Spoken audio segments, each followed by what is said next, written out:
हाँ, तो मेरे प्यारे विद्यार्थियों कैसे हो? बहुत अच्छे से आप होंगे और ज़रूर आपके हिंदी का जो एग्ज़ाम्स हैं 12 मार्च यानी 12 मार्च को, तो उसकी तैयारी में आप बिल्कुल व्यस्त होंगे, ठीक है? और एक बात आपको मैं बता देता हूँ, देखो कुछ बच्चे क्या हिंदी को आसानी से ले रहे हैं कि हिंदी तो बहुत आसान है, वैसे ही पास हो जाएंगे। लेकिन देखो अगर वाकई में आपको हिंदी में अच्छे मार्क्स लाने हैं तो कहते हैं ना सारे सब्जेक्टों को बराबर टाइम देना चाहिए। तो आप हिंदी का भी उतना ही टाइम दो जितना आप इंग्लिश को देते हो, जितना आप गणित को देते हो, जितना आप अंग्रेजी को देते हो, तो उतना ही समय आपको हिंदी को देना।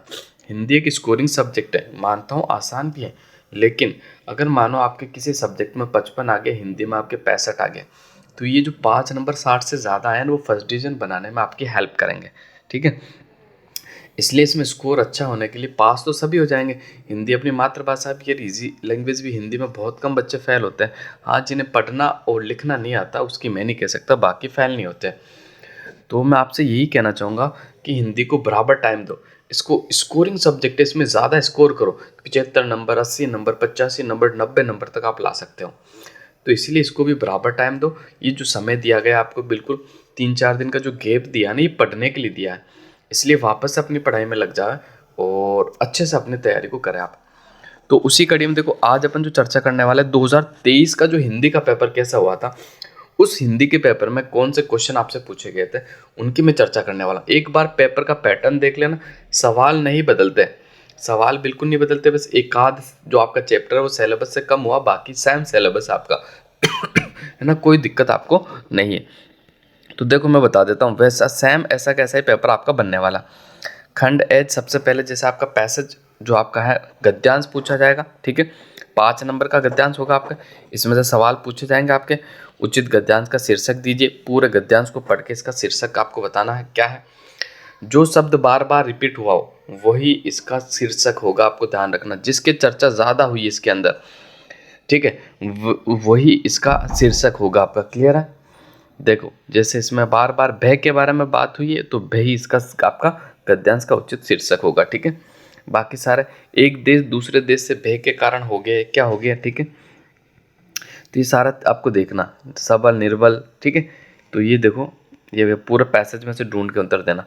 फिर एक आपका काव्यांश आएगा जिसे अपन क्या कहते, हाँ, तो ये एक आपका काव्यांश है। काव्यांश को पढ़कर इसके उत्तर इसी में से ढूंढना। पहले देखो होता क्या, इसका अर्थ आपको समझना अच्छे से, ठीक है?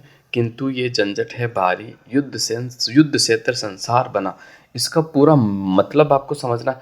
मतलब समझने के बाद फिर नीचे आपके जो इसके प्रश्न उत्तर दिए हुए हैं उसका जवाब आपको देना है। क्लियर? तो ये पैसेज हो गया आपका, यानी आपका गद्यांश और पद्यांश हो गया। अब देखो फिर ये देखो किताब से प्रश्न बने आपके, ठीक है? मैं क्यों लिखता हूँ पाठ के लेखक में विभीषिका है जो हिरोशिमा के परमाणु विस्फोट का है, भोपाल की दुर्घटना से है। ये जो आपकी किताब से बने हुए एबेसेद है, ठीक है? अब आगे आ जाओ आप, आगे आ जाओ तो देखो खाली स्थान में आपकी व्याकरण पूछी जाएगी भाई 6 नंबर की। और अब की बार भी 6 ही क्वेश्चन आपके व्याकरण में है ना, 6 ही खाली स्थान अब की बार भी पूछे जाएंगे। 12 एबेसेद है, 6 खाली स्थान और 20 एक एक नंबर के छोटे क्वेश्चन, जिसमें पैसेज के आपके जो गद्यांश पद्यांश के सवाल भी शामिल होंगे, ठीक है?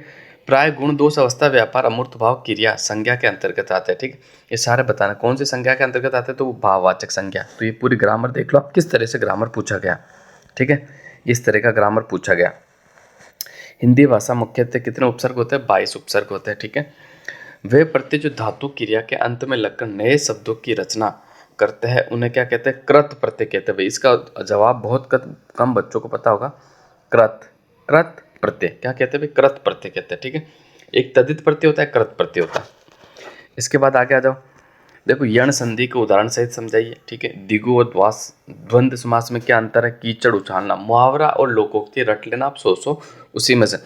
हिंदी व्याकरण की किताब आपके पास पढ़ी है तो उसमें से रट लो, नहीं तो शेखावटी मिशन से रट लो। इसके अलावा आपके जैसे डेस्क वर्क आपके पास पढ़ी है तो डेस्क वर्क से भी आप कर सकते हो, ठीक है? एक लोकोक्ति एक मुहावरा पूछा जाएगा। फिर यहाँ से देखो क्वेश्चन स्टार्ट हो गए। बाल गोविंद भगत पाठ के माध्यम से लेखक ने क्या दर्शाया है? नवाब साहब ने खीरे के सब फाकों की खिड़कियों के बाहर फेंक कर तौलिए से हाथ होठ पोंछकर किस भाव को दर्शाया है? मानवीय करुणा की दिव्य चमक और संस्मरण किससे संबंधित है?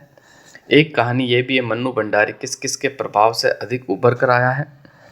गोपियों ने हारिल की लकीर किसे बताया है? ठीक है। तो ये सारे किताब के आपके क्वेश्चन आंसर है, ठीक है, ये देख लेना आप। फिर खंड बे आ गया, खंड बे में फिर आपकी किताब है कैप्टन ने नेताजी के मूर्ति पर चश्मा क्यों लगाया, ठीक है। तो ये सारे किताब के क्वेश्चन आंसर है जो कि इंपॉर्टेंट है। इस तरह से क्वेश्चन बनेंगे आपके, ठीक है। इन्हीं पार्टों से रिलेटेड बस सवाल बदल जाएंगे, कुछ एक सवाल वापस से रिपीट हो सकते हैं, लेकिन पूरा पेपर नया आएगा आपका, है ना। इसमें से आपके 2 4 5 सवाल वापस से रिपीट हो सकते हैं। मैं एक पैटर्न बता रहा हूँ कि पेपर कैसा बनेगा आपका। फिर देखो माँ का आज चलिए, फिर कविता आ गई आपकी, ठीक है। फिर भाग से ये आपके एबेसद हो गए, ठीक है। इसके बाद आगे आ जाओ, डार द्रुम पलना बिछोना नौ पल्लव के जुम्मन जिंगूला सोहे तन छवि भारी दे।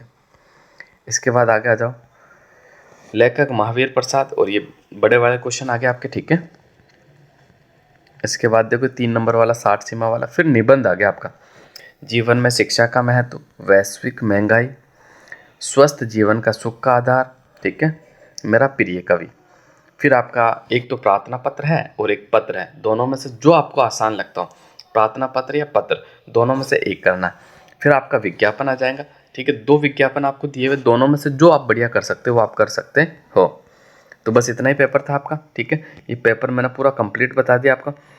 तो इस तरह का पेपर आपका बनने वाला है। इसके अलावा देखो मैं मॉडल पेपर्स भी आपको करवाने वाला हूँ, शेखावटी मिशन के मॉडल पेपर भी कराऊंगा। इसके अलावा 5 मॉडल्स पेपर जो मैं लास्ट में डालता हूँ उसको ज़रूर देख के जाना। पिछली बार भी मैंने इंग्लिश के पेपर में, आप देखो लास्ट में मैंने 5 मॉडल पेपर डाले थे, वो देखे नहीं, उनमें से काफ़ी सवाल बने थे। तो वो 5 मॉडल्स पेपर मैं डाल दूंगा आपके, उन मॉडल्स पेपर को आपको देख के जाना है।